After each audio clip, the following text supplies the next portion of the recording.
Alright, welcome back everyone to another Alliance War video. This is war number 5 of season 26. And today Poseidon is going up against StaRa, S-T-A-R-A.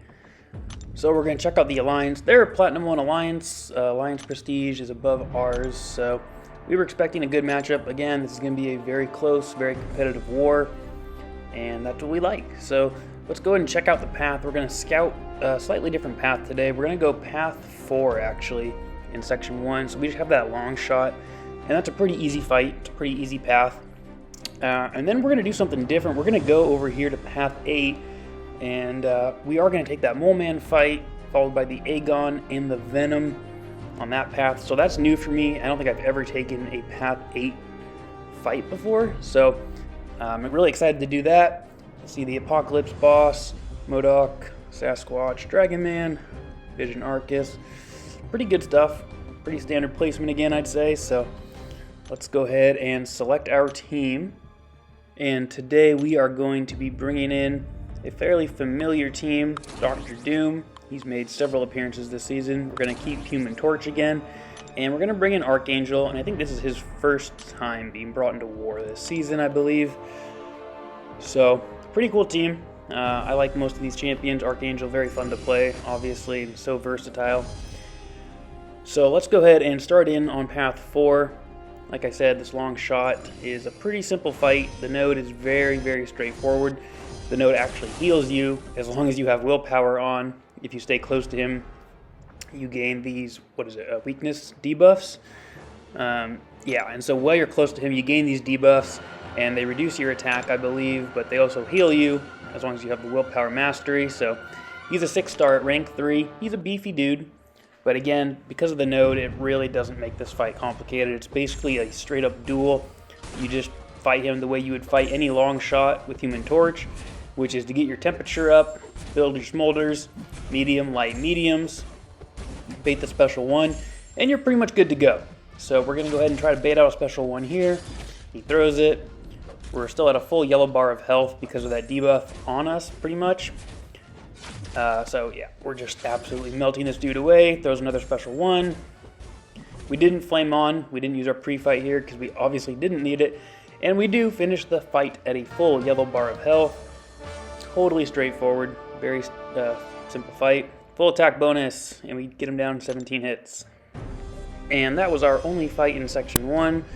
But before we get fully into section 2, we are going to take this shared fight. This is a Mole Man on the Encroaching Stun node. He's a 6-star at rank 3, extremely beefy defender. And I've never actually taken this node in war before, so this is kind of a first for me. And we're going to boost up big. We're going to use Archangel for this fight. And let's just say this doesn't go according to plan. I dueled Mole Man several times just to get a feel for his animations and to see how the stuns would stick. Because Mole Man against mutants has a 30% chance to purify the stun debuff. 30%. Now, I have 3 points in Pacify, which reduces ability accuracy by 30% with all 3 points in them. So we thought, as a battle group and as leadership, we thought that with Mole Man's 30% chance ability to purify a stun debuff, combined with the 30% reduction from Pacify, meant that he would have a 0% chance to purify the stun debuff with that ability, because it is an ability. So we're going to freeze it right here, because up until this point, he has not purified a single stun debuff. And when I dueled Mole Man with a 4-star Archangel, I parried him 13 times and he never once purified the stun debuff. So we thought the math checked out. We thought he would never be purifying a debuff throughout this fight. We thought there was a 0% chance. And on top of that, this fight has gone extremely well. We've managed the encroaching stun timer twice, so we've thrown our special at the right time. We have gotten neurotoxins on him, which have been melting this dude away. He's down to 34%. I'm sitting here at 93 thinking this is a done deal. We are going to walk out of this fight with like 90% health, and he's going to go down super fast, all attack bonuses. So Obviously, maybe this is a little bit of a spoiler, the fact that we're talking about this as to what happens next. But if anybody has any ideas about why what happens next happens, let me know in the comments, because again, we were under the impression that the ability accuracy reduction through the Pacify Mastery and Moleman's natural ability to have a 30% chance to purify against mutants would cancel that out to 0.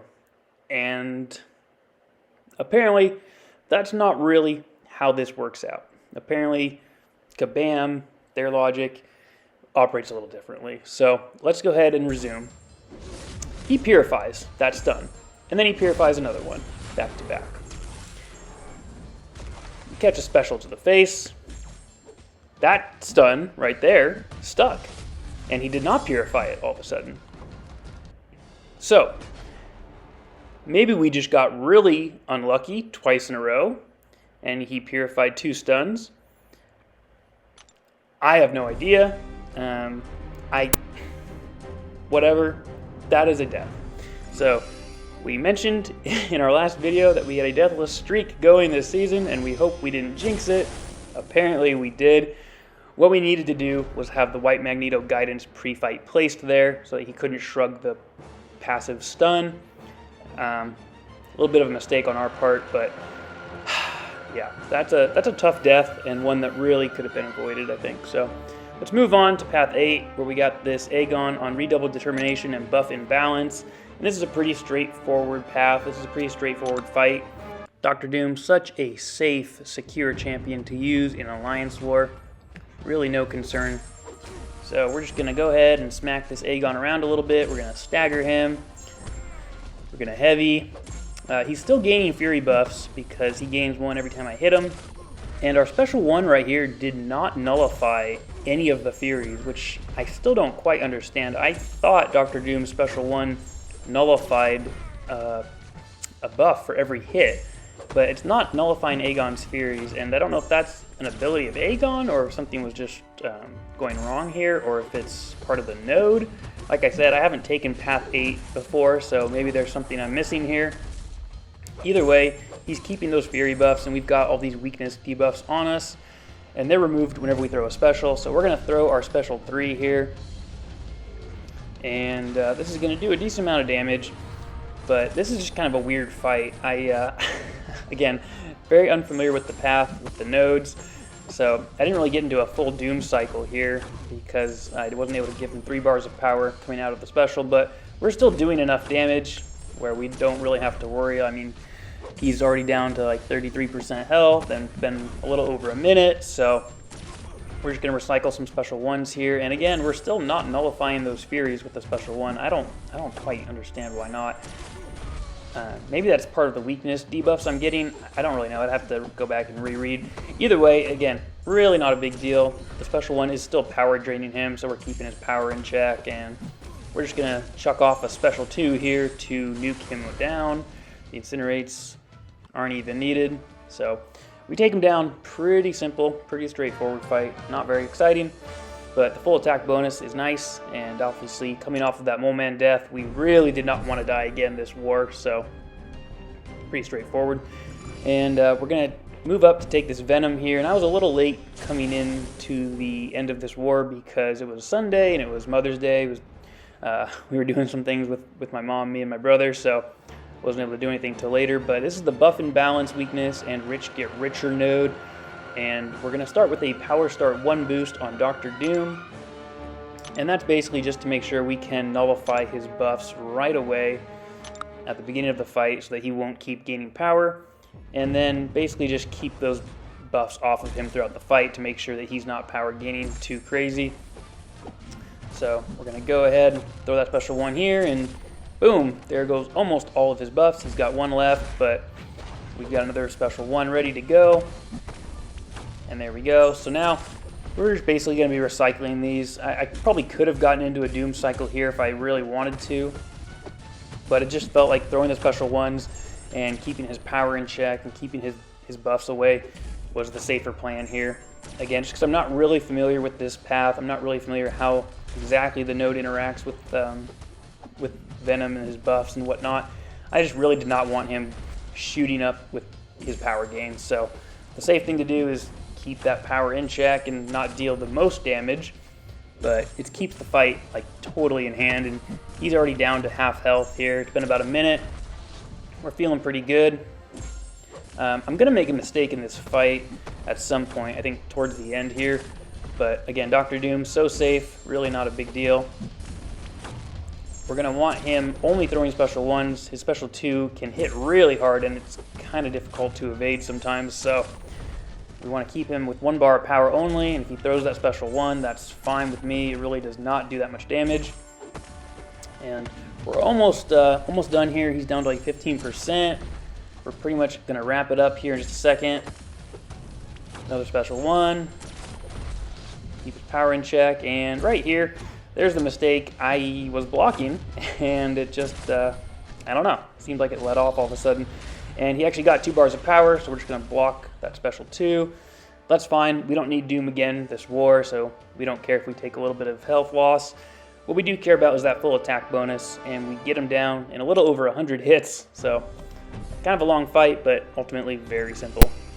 And the plan was that that was going to be my last fight of the war, but we are actually going to head over to the mini-boss Mojo over here because someone died, and so we're going to play cleanup here. We've got the Aspect of Evolution, Enhanced Special 2, and the Special 2 Bias, the improved power gain nodes. This is actually a pretty cool spot for Mojo. I think it's one of the better spots on the map for him, just because you don't want him throwing that Special 2, and it's going to be unblockable, and he's going to gain power through Mystic Dispersion. He's going to gain power from his prompts, so this is pretty good placement, I'd say. We're going to use Human Torch. We're going to use our pre-fight Flame On, obviously. We still have it. We're at full health. Mojo starts the fight at like 75% from the previous attempt, so we've got a pretty good advantage going in here, and you can see we're just stacking the Nova Flames really quickly now. He's playing aggressively into us. Great. We did actually take Dexterity off for this fight just to avoid Mystic Dispersion power gain. And there we go. He's going to throw that special 1 very easily, and he's going to throw it again really quick. So much for that special 2 bias. It really doesn't seem like it's much of a bias. So, I mean, this fight just like ends before we even know what's happening. He goes down like 30 seconds.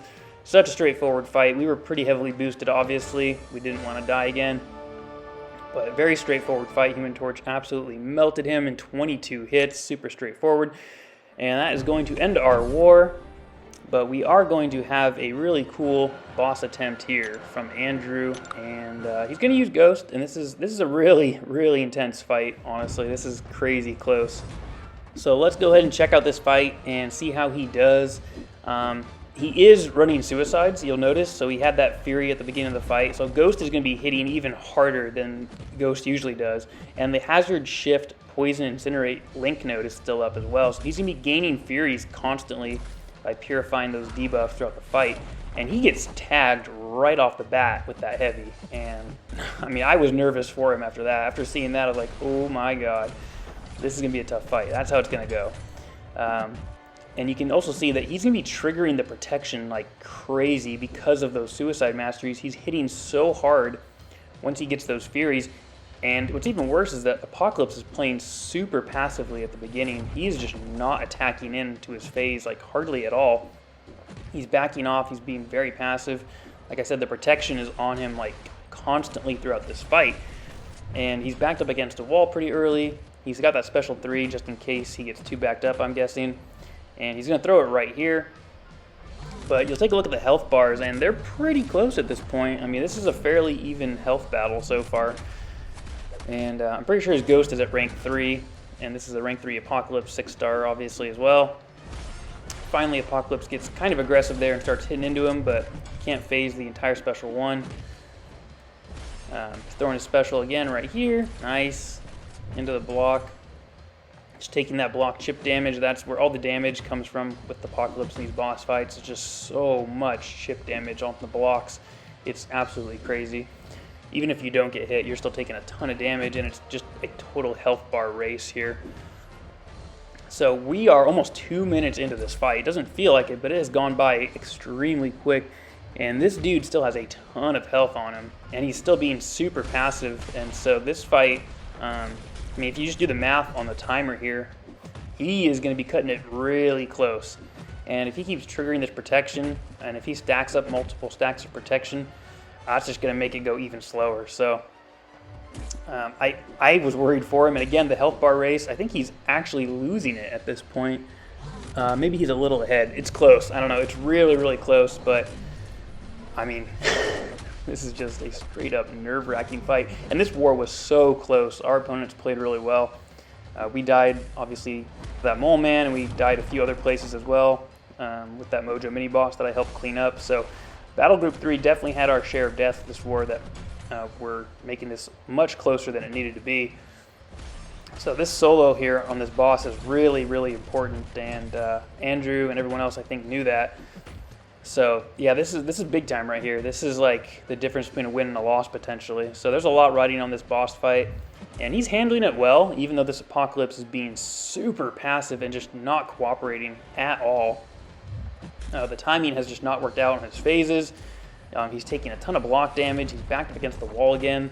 He's got multiple stacks of protection on him. And now we're under 2 minutes. And, I mean, dude, just absolutely brutal fight.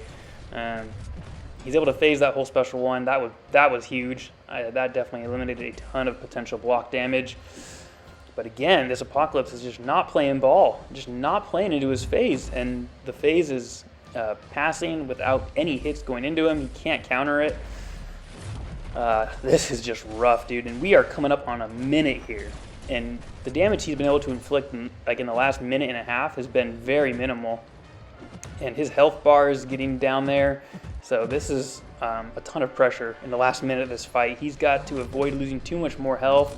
And he's got to finish him off quick. Otherwise, this is going to be a timeout and count as an attack bonus lost. So he's up against it. This is so insanely close. And he's playing extremely well considering how tough this fight has been, I think. He has done an awesome job. That was huge. He got hit by an Apocalypse Special 1. He had an invulnerability boost on, obviously, because he sustained the first few hits, but his health is now way below Apocalypse's, and he cannot take a ton more blocked hits. Finally, this Apocalypse is playing ball. He's attacking into his phase. And look at this. He's just, boom, racking off 10k, 13k mediums. He's able to dex 2 out of the 3 hits of that special 1. That was huge as well for his block damage because he's now in single digits. But so is Apocalypse. We've got 15 seconds left in this fight. He's going to throw his special 2 with 15 seconds left, and he does come out with the win, even though we don't show it here. That special 3 finished him off. But we actually got the win. I forgot to take a screenshot of our battle group comparison.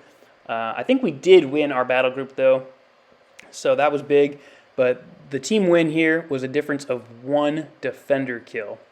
1 attack bonus was the difference here. We had perfect diversity on both sides. They died 15 times. We died 14 times. There it is. That's the difference. That boss solo made the difference in this war. This would have been a tie probably, which is a terrible scenario for both sides, actually. No one wants to tie because then both sides lose. But that's huge because that puts us at 4-1 on the season. And check out the spot we are in. We are in Platinum 1, rank 6. That's pretty cool. But the really, really cool thing here is that we have moved into Tier 1 now with a higher multiplier. And that's the first time we've been in Tier 1 since I've been in this alliance. And I think it's the first time for the alliance as a whole. So we have that nice extra multiplier going forward for our next war, which means we can definitely move up or stay in this bracket. Again, not a lot of pressure to get into Masters. Platinum 1 offers really, really cool rewards. It actually arguably has better rewards because of all the T2 Alpha you get from Platinum 1 that you don't get in Masters, but that's a different conversation to get into. So really, really, really solid war there. The death on our side, on my part, sucked, yes, but we're going to try to bounce back and start a new deathless streak next war. So hopefully you enjoyed this video. It's a little bit of a longer one. Hopefully you enjoyed the boss fight by Andrew. Big shout out to him. If you did like it, drop me a like. And if you want to see more videos, feel free to hit that subscribe button. And hopefully we will catch you in the next war video. See ya.